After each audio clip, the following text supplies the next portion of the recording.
Graça e paz, povo de Deus, como vocês estão? Aqui é o pastor Márcio Paulo e você está no seu portal bíblico. E hoje nós vamos dar sequência ao nosso estudo para a classe de jovens. Segundo trimestre de 2021, estamos estudando um tema maravilhoso, o cuidado de Deus com o corpo de Cristo, as lições da carta do apóstolo Paulo aos Coríntios para os nossos dias. Lições comentadas pelo pastor Natalino das Neves. Esta já é a nossa 11ª reflexão. Já estamos caminhando para o final destas reflexões para o segundo trimestre.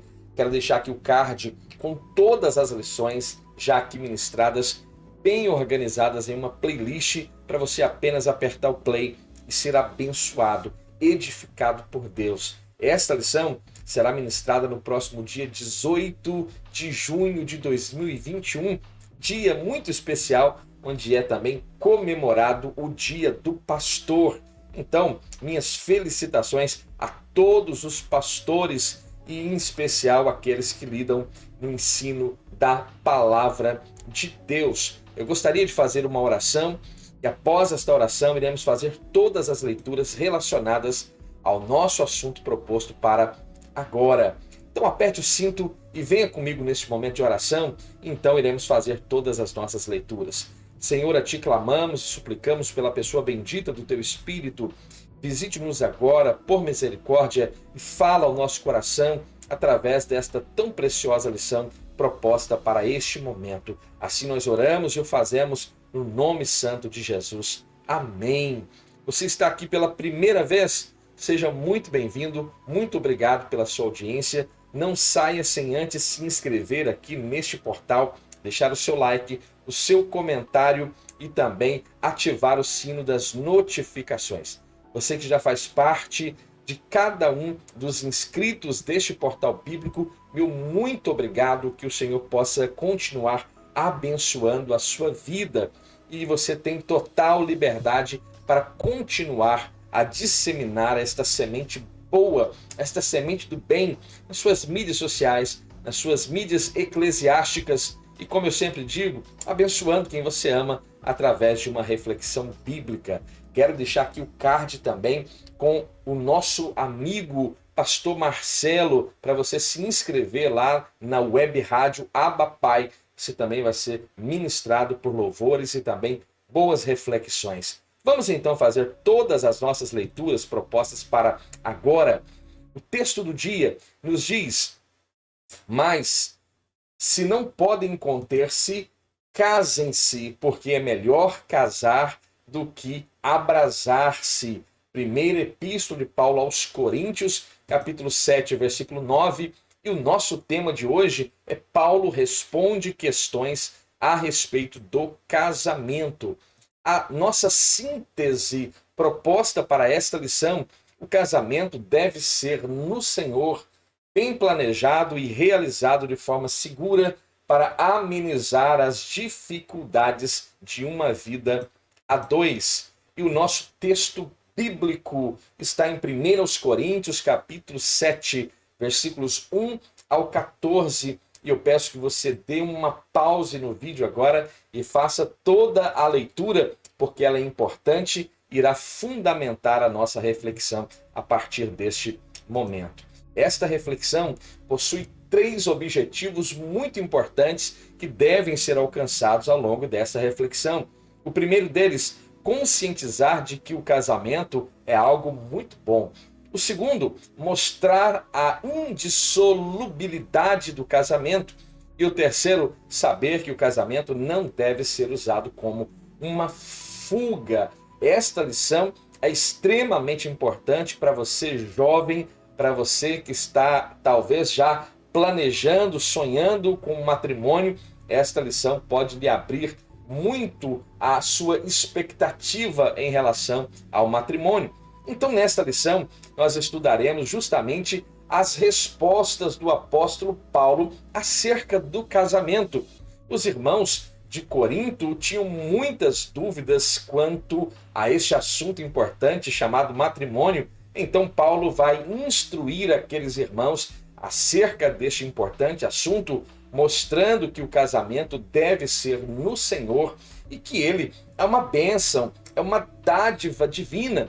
Deixar pai e mãe e constituir uma família é um projeto divino. Uma família nuclear, monogâmica e heterossexual é justamente um projeto de Deus. Contudo, o apóstolo Paulo também mostra o valor daqueles que, por amor a Cristo, optam e decidem a permanecer solteiros. Será que é possível? Nós vamos aprender ao longo do contexto desta reflexão. Existe uma orientação pedagógica que eu gostaria de mostrar agora a cada um dos irmãos que estão ascendendo ao nosso conteúdo. Você pode printar a tela do seu notebook, do seu smartphone agora e fazer uso desta planilha aqui apresentada para apresentar na sua classe da Escola Bíblica Dominical, mostrando a situação presente e os conselhos de Paulo para cada situação, estando solteiro, estando casado, casados que abandonam o cônjuge, casados com não cristãos que continuam descrentes e casados com descrentes que abandonam o cônjuge cristão. Tudo isso é muito importante e será aqui devidamente apresentado nesta reflexão de hoje. Nós temos então 3 pontos que serão aqui abordados. O primeiro deles, o casamento é bom e isto é uma afirmação. Casamento, de fato, é algo prazeroso e muito positivo na vida do cristão.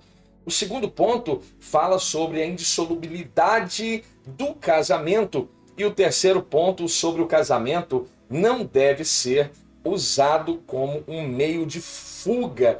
E nós vamos aqui exemplificar cada um destes pontos aqui apresentados. Quando falamos que o casamento é uma dádiva de Deus, é um projeto divino, ora, porque nós entendemos que o Senhor, justamente quando olhamos para o livro do Gênesis, você percebe que Deus sempre criou macho e fêmea, e quando o Senhor passa em revista toda a sua criação, o Senhor teve prazer em tudo que via e disse que tudo era bom, exceto o fato de que o homem estava sozinho, solitário, e o Senhor resolve então fazer-lhe uma adjutora, uma auxiliadora que fosse semelhante a ele e que lhe fosse idônea. Então, uma mulher agora, a partir da costela de Adão, é formada e agora tudo está perfeito naquele jardim. E agora sabemos que o homem foi feito para a mulher e a mulher para o homem. E dentro do matrimônio existe uma possibilidade de prazer que deve ser usufruída agora dentro do contexto casamento, que é, por exemplo, o relacionamento sexual. É justamente para este casal, ou para este casamento heterossexual e monogâmico, porque fora assim desde os princípios ou desde os primórdios. A igreja em Corinto havia se tornado uma das maiores daquela região.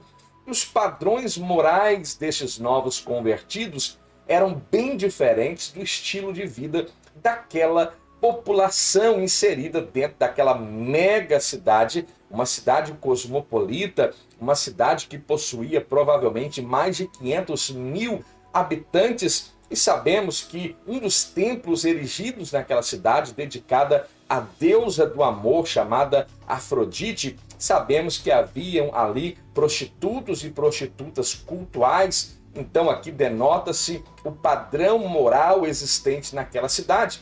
E se espera que o novo convertido agora se livre de todos os comportamentos desta vida pregressa e agora esteja de fato atrelado em Cristo e buscando aspectos de santidade, que é muito importante. E falar de sexo, pastor, é possível falar de santidade? Sim, é possível falar de santidade quando falamos de sexualidade, desde que falemos desta sexualidade dentro do matrimônio.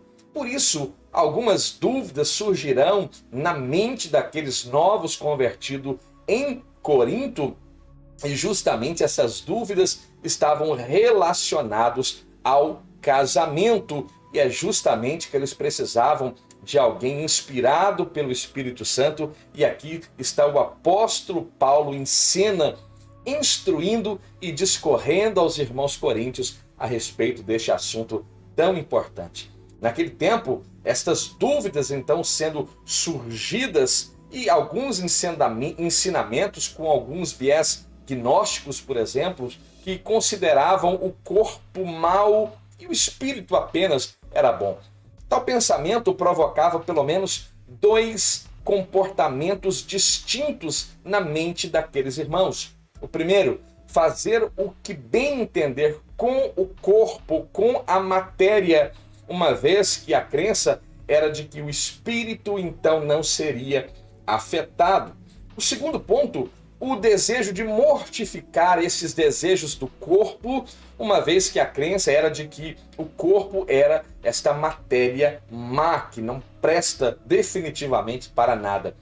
Mas, veja bem, os dois extremos eram, como todo extremo, ruim, péssimo. E por esta razão o apóstolo Paulo estava respondendo a um questionamento dentro daquela igreja que estava mais relacionado a este segundo comportamento, de que deveriam mortificar os desejos da sua carne, do seu corpo, uma vez que a crença era de que o corpo era uma matéria má. Então, a pergunta que fica, o cristão pode se abster de relacionamento sexual no casamento? Ora, essa pergunta precisa ser bem respondida e em classe da escola bíblica a resposta precisa ser apresentada com propriedade. O cristão deve se abster de relacionamento sexual quando falamos do contexto pré-casamento? Sim. Mas e quando falamos agora no contexto matrimonial, será que esse cristão deve se abster? Nós vamos trazer resposta o quanto antes para esta indagação. Paulo, ele faz uma recomendação. Ele recomenda o casamento. Pode parecer estranho, mas quando nós lemos no texto da leitura bíblica, o apóstolo dos gentios vai recomendar sim que este cristão se case. Ele afirma que bom seria que o homem não tocasse em mulher. Aqui está um conselho paulino. Ele defende tal ideia, pois a igreja daquele tempo, daquele momento, estava justamente no início e havia uma grande urgência na pregação do evangelho, o que muitas vezes ou em muitas ocasiões iria exigir um alto nível de dedicação daqueles que agora pregam o evangelho e que são missionários no campo onde se é muito necessário. No entanto, Paulo vai fazer uma excelente ponderação e ele vai falar de forma mais ampla e completamente agora ajustar aquela primeira ideia apresentada que seria bom que o homem não tocasse em mulher, mas ele diz que por causa da prostituição é importante que cada um tenha a sua própria mulher e cada uma mulher tenha o seu próprio marido. Conselhos do apóstolo dos gentios, inspirados pelo Espírito Santo de Deus. A promiscuidade em Corinto era tão intensa e tão grave que só o fato de uma moça se identificar como moradora da cidade de Corinto era motivo para considerá-la uma prostituta. Veja o grave momento cultural em que Corinto está inserida. E a igreja não pode coadunar-se com esses pensamentos que estão ligados e vinculados ao mundo, mas a igreja deve buscar-se e apresentar-se mais a Deus. Então, o apóstolo Paulo vai recomendar o casamento e o relacionamento sexual dos cônjuges, visando a procriação e também o prazer de ambos. Pastor, existem pessoas que dizem que o sexo somente deve ser praticado para a procriação. É claro que o sexo é a ferramenta de procriação que Deus proveu à humanidade. Mas também o Senhor proveu a mulher para que esta pudesse suprir necessidades de Adão e Adão também pudesse suprir necessidades de Eva. Então, este caráter deve ser observado quando falamos sobre sexualidade. Não apenas a procriação, mas também para propiciar prazer aos cônjuges. Ambos devem ser agora satisfeitos no contexto relacionamento sexual dentro do casamento. Agora, a prática da abstinência sexual e do celibato é para pessoas solteiras. É importante que isso fique muito claro. Não pode você agora estar casado, constituiu família, tem esposa e agora de um momento por outro desejar ser um celibatário. Esta é uma ideia totalmente contrária a este princípio aqui apresentado por Paulo, né? O celibato ou a abstinência sexual são para os solteiros. Alguns membros da igreja, incluindo os casados, olha que coisa interessante, até mesmo os homens e mulheres casados agora estavam querendo fazer uso deste conceito de abstinência sexual, né, para tentar justamente ter controle sobre os desejos e os apetites sexuais que são naturais ao homem e à mulher. E isso vai se tornar um grave problema. Veja, isto se torna um grande problema, pois não se imagina um casamento em que um dos cônjuges justamente vê o relacionamento sexual como algo desprezível ou enquanto o outro vê como algo essencial para o matrimônio e também necessário para o matrimônio. E o que você pode responder a respeito desta pergunta que está aqui intrínseca? Porque veja, será que é natural olhar agora enquanto casado e ver o sexo como algo desnecessário, algo que é até mesmo desprezível, né? Que é apenas uma inclinação da carne, que deve ser mortificada esta carne? Ou será que nós observamos e vemos a sexualidade dentro do matrimônio como algo que é essencial e necessário? E veja, é extremamente necessário uma vida sexual dentro do casamento. A sexualidade sadia é algo extremamente importante dentro do matrimônio. E por esta razão, Paulo vai responder estes questionamentos que nós até hoje temos respostas tão interessantes sobre este assunto através das necessidades dos irmãos de Corinto. E o apóstolo Paulo, inspirado por Deus, trará solução, trará respostas inspiradas pelo Espírito Santo, das quais nós ainda fazemos uso.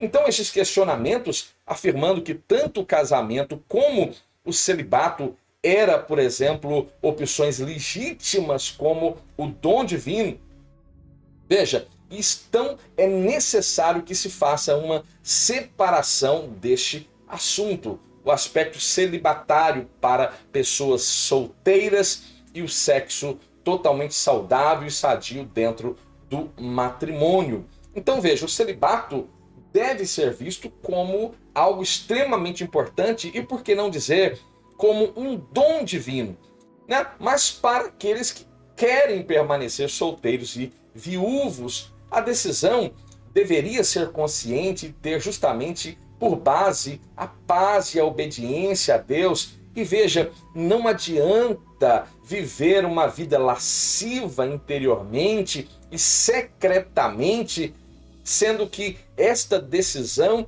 ela deve ser tomada com muita honestidade para não viver um celibato da hipocrisia. Então, por esta razão, deve-se ter muita sabedoria, pedir uma direção muito plena do Espírito Santo de Deus para tomar uma decisão tão séria em optar pelo celibato, né? Isto é algo extremamente sério.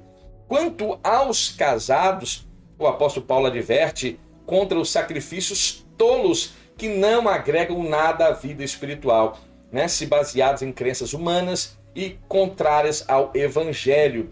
Por quê? O apóstolo Paulo fala de um aspecto de privação dentro do matrimônio. E ele escrevendo aos Coríntios, então, nesta primeira missiva, capítulo 7, versículo 5, Paulo diz: não vos priveis um ao outro, senão por consentimento mútuo, por algum tempo ou por algum espaço de tempo, para vos aplicardes à oração e ao jejum, e depois ajuntai-vos outra vez para que Satanás não vos tente pela vossa incontinência. Veja a importância da sexualidade dentro do casamento. Não adianta desejar fazer sacrifícios e ficar o mês inteiro abstendo-se de uma relação sexual dentro do casamento, sendo que isso pode ser uma grave brecha que se abre para que o inimigo possa atuar e agir pela vossa incontinência. Isso é algo sério, importante e que não pode ser ignorado. Então, se eu desejo passar um período de tempo em oração, em jejum, eu preciso ter o consentimento do meu cônjuge. Sim, minha esposa precisa estar ciente e ela precisa agora me dar a sua autorização, bem como se ela deseja também se aplicar por um determinado tempo em oração e ao jejum, há de se ter este consenso dentro do matrimônio. Ora, por que não aplicar a oração e jejum, este casal, no mesmo período? Então não haverá problema algum e o nome de Deus será, por certo, glorificado. Outro ponto importante é o segundo ponto, que fala sobre a indissolubilidade do casamento. O ideal original do casamento está justamente relacionado à indissolubilidade, ou seja, não deve ser dissolvido este casamento. Então, o ideal era que este casal se una, constitua uma família, se una de forma nuclear, monogâmica, heterossexual e que seja feliz, como justamente falamos a respeito dos matrimônios, e casaram e foram felizes para sempre. Às vezes isso não passa de um conto de fadas, mas nós devemos buscar a Deus para que esta possa ser uma verdade aplicada dentro do nosso relacionamento matrimonial. Quando nós lemos em Gênesis capítulo 2, versículo 24, a ordem é, portanto, deixará o homem seu pai e sua mãe e unir-se-á à sua mulher e serão ambos uma única carne. Quando lemos em Mateus capítulo 19, versículo 6, aqui nós vemos também o texto sagrado dizendo: assim não são mais dois, mas uma só carne. Portanto, o que Deus ajuntou, não separe o homem. Paulo, então, é categórico ao afirmar: aos casados mando, e ele apresenta o casamento cristão como um contrato indissolúvel. Nos evangelhos, Jesus trata também sobre a dissolução do casamento por causa da prostituição, da imoralidade sexual e também do adultério, que em síntese se trata da mesma expressão. Quando falamos de prostituição, estamos falando de adultério e também de imoralidade sexual. E isto é uma exceção que encontramos em Mateus capítulo 19, versículos 3 ao versículo 10. Nosso Senhor também vai abordar o assunto quando questionados pelos fariseus, adeptos de uma escola rabínica do Rabino Hillel, que defendiam o fato de o direito deste esposo dar carta de divórcio à sua esposa por qualquer motivo.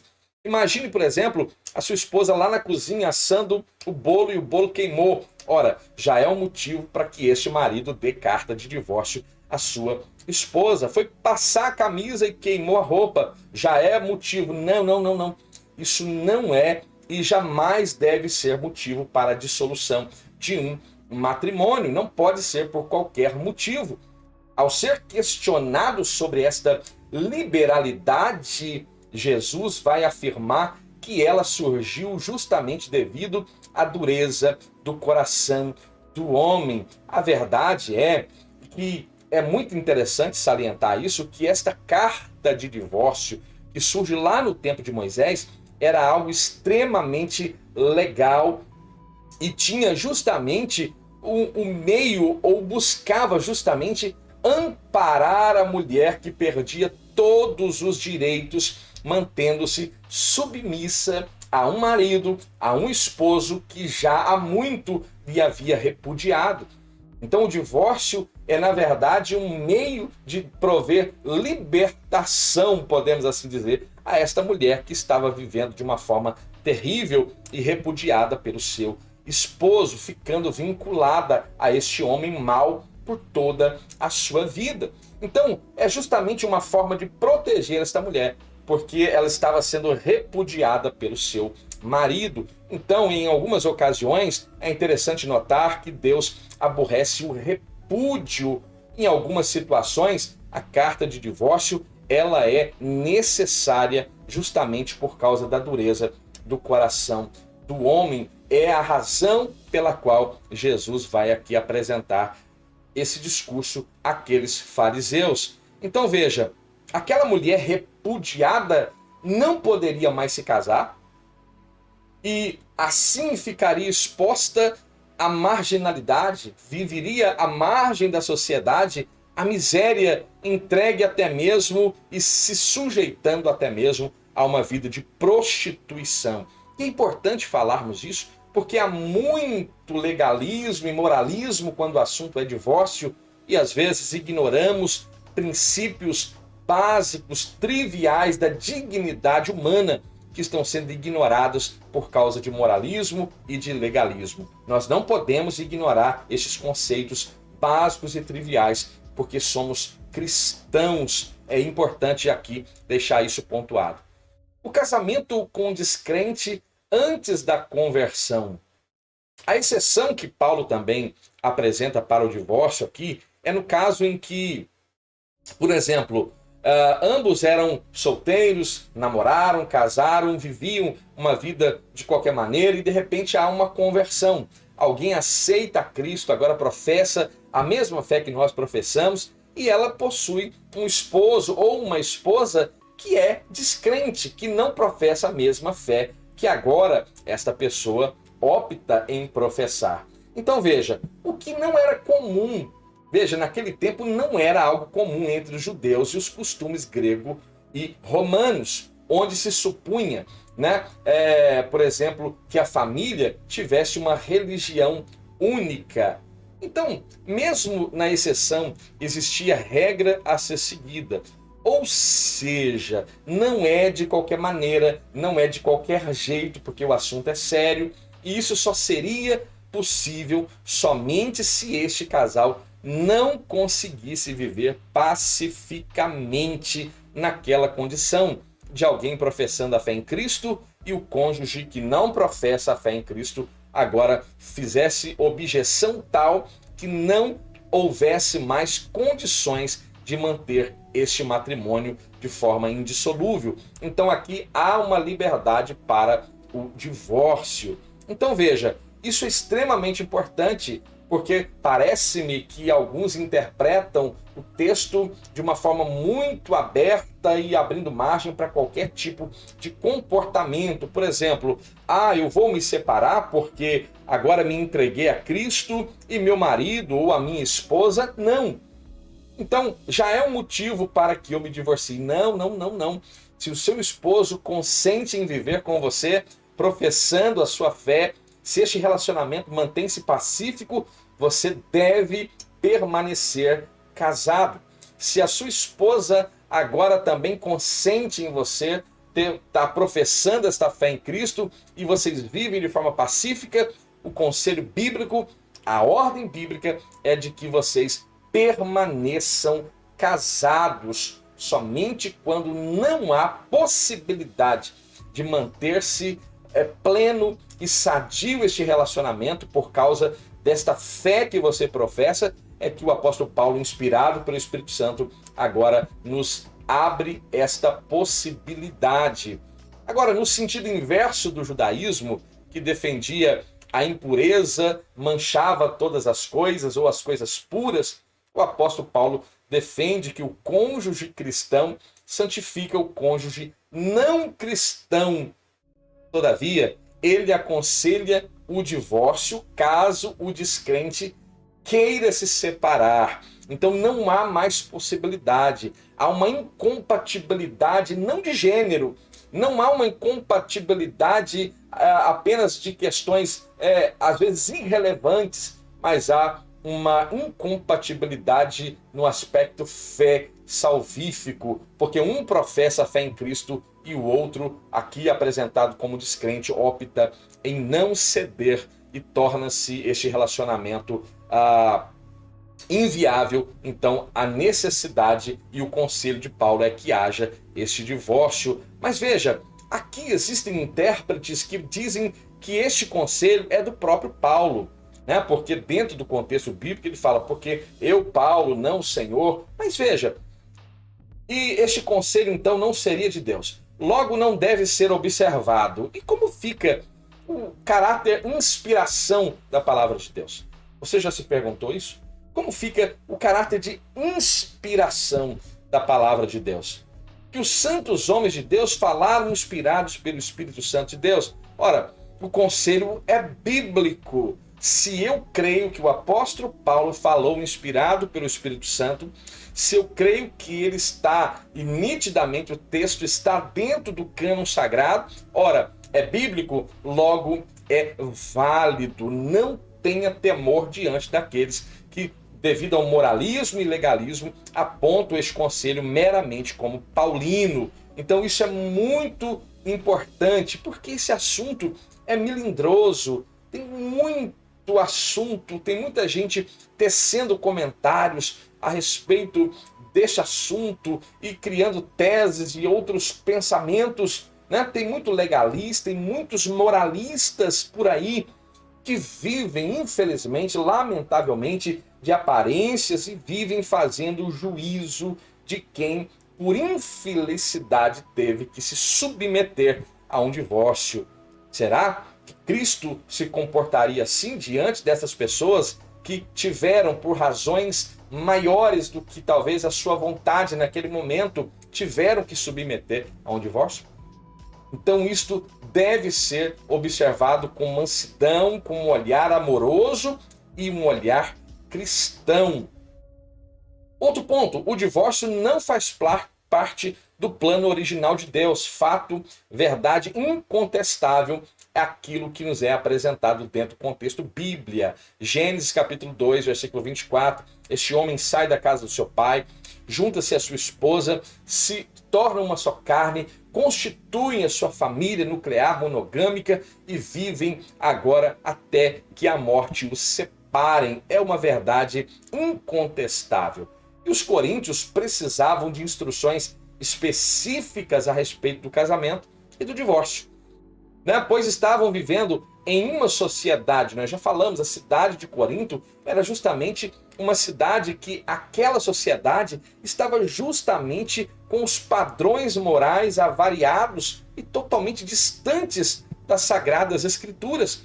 E Jesus deixou bem claro então que o plano original de Deus para a família não havia espaço para o divórcio. Ele mostrou que o divórcio foi permitido por causa da dureza do coração do homem, e isso nos é legado através da palavra de Deus. E Paulo era um homem de Deus, um apóstolo que conhecia muito bem os ensinos do próprio Cristo. Se existe alguém que com propriedade fala a respeito dos ensinamentos de Cristo, está aqui proposto para nós o apóstolo dos gentios, o apóstolo Paulo.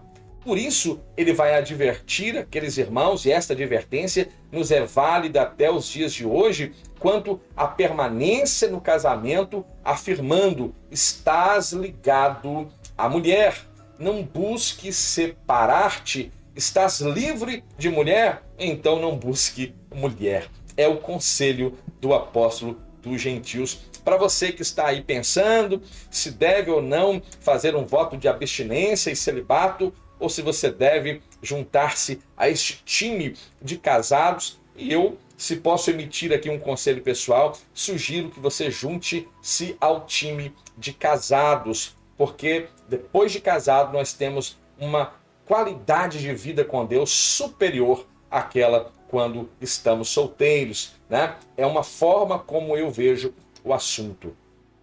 Então, o casamento, ele deve ser tudo na sua vida, menos uma fuga. Este é o terceiro ponto que iremos abordar agora. O casamento não pode ser usado como uma fuga para, por exemplo, a solidão. Não pode ser uma fuga também para as suas inclinações da carne, os seus desejos totalmente sexuais. E o casamento não pode ser usado também como uma fuga das dificuldades da vida. Então, primeiro, o casamento não é garantia de ausência de solidão. Isso é um ponto muito sério que deve ser observado. Existem casais aparentemente bem casados e que esses cônjuges e os dois, ambos, vivem de forma solitária. Para a felicidade do casal, deve existir diálogo, companheirismo, deve haver uma boa intimidade emocional entre este casal. Eu diria que a sexualidade, ela ao longo do matrimônio, porque logo nos primeiros dias, meses de casado, eu diria que a sexualidade é extremamente importante e primordial. Mas o tempo vai passando e eu vejo que outros caráteres, né, outro caráter dentro do casamento passa-se a ser importante, como por exemplo o companheirismo, este amor que não está vinculado apenas em uma inclinação carnal, né? Esta intimidade emocional, né? De ser confidente um do outro, onde há compreensão, onde há diálogo, onde há de fato aquilo que o casamento é, aquilo que o casamento propõe. Então, os solteiros e viúvos devem ter isso em mente ao planejar um casamento. Existem pessoas que se sentem solitárias dentro da sua família. Talvez eu esteja falando para pessoas que estão se sentindo solitárias no meio de uma multidão de pessoas, né? E estão dentro de suas famílias e criam expectativas de resolver esse problema no casamento. Então, vai devagar aí, porque dentro de um relacionamento você pode se encontrar agora solitário.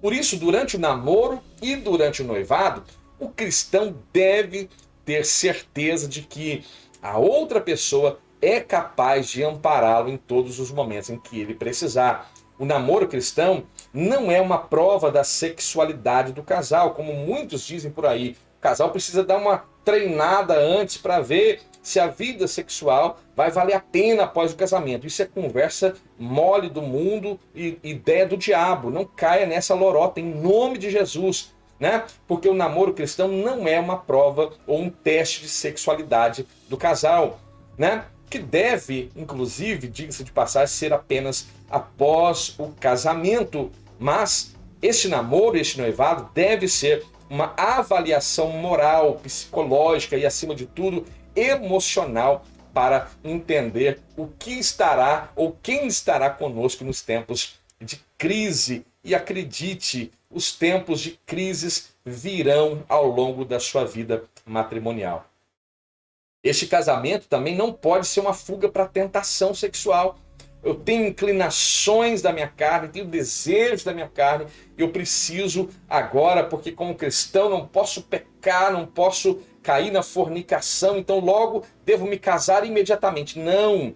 Você como cristão deve evidenciar aquilo que o Espírito Santo produz na sua vida, e aquilo que o Espírito Santo produz é justamente um caráter manso, humilde, né? Onde haverá agora um domínio das suas ações, temperança, um cristão temperado, com domínio próprio. Então você deve se controlar e não fazer uso do casamento apenas como uma fuga para as inclinações da carne. Quando Paulo afirma que por causa da prostituição, cada um tenha a sua própria mulher e cada uma tem o seu próprio marido, e diz aos solteiros e às viúvas, se não podem contentar-se em viver solteiros, né, viúvos, então vocês devem se casar, porque a sexualidade também não pode gerar problemas que vão acarretar problemas eternos, né? Já que fora do casamento estamos falando de um pecado gravíssimo. Então, é melhor casar do que viver abrasando-se por aí. Paulo não fala isso de forma displicente, tá, irmãos? É importante salientar que aqui há um conselho inspirado pelo Espírito Santo. Então, o casamento não é uma decisão que é tomada apenas para suprir tais necessidades, mas, como já falamos e discorremos, o casamento precisa ser pensado, planejado, porque eu estou certo que se assim você proceder, você será bem-aventurado em sua aventura matrimonial, que é boa por sinal. poder gerar nossos filhos. Não há nada mais glorioso para um homem, né? É Deus propiciar-lhe filhos, ter um bebezinho crescendo e correndo no meio da casa, daqui a pouco chamando você de papai. É algo que dinheiro algum é capaz de comprar, e nós podemos ter tudo isso dentro de um bom relacionamento matrimonial, dentro do nosso casamento. Então, tome suas decisões agora alicerçados em Cristo. Tome as suas decisões e planeje com sabedoria, junto com a sua namorada, a sua noiva, seu namorado, seu noivo, para que você possa tomar a melhor decisão, para que você viva feliz e que você possa viver livre das tentações sexuais que precederão o casamento, e você tenha uma plena e saudável vida sexual dentro do casamento. Então, esta é sem dúvida um dos maiores motivos que levam muitos jovens aos casamentos. E lamentavelmente, depois que a realidade matrimonial cai, né, uma expressão popular, quando a ficha cai, existem tantos divórcios aí nessas faixa etária aí de 20, 30 até 35 anos. Então, o casamento é para ser feliz e fazer o outro feliz. Não podemos ser egoístas e achar que eu estou feliz, está tudo certo, está bem resolvido, não. E seu cônjuge, ele está feliz? A sua esposa também está feliz? Há de se ter uma completude neste casamento, neste matrimônio. O casal também, ou o casamento também, não é garantia de plena satisfação sexual. Para você que pensa, eu devo me casar e vou estar satisfeito todos os dias sexualmente. Não, vamos devagar. Casamento também não é garantia de plena satisfação sexual. Primeiro, quando se fala de plenitude, de uma garantia de satisfação sexual, né, na visão do mundo, propõe pontos que são imorais até dentro do matrimônio, onde a sexualidade é uma bênção. Pense nisso.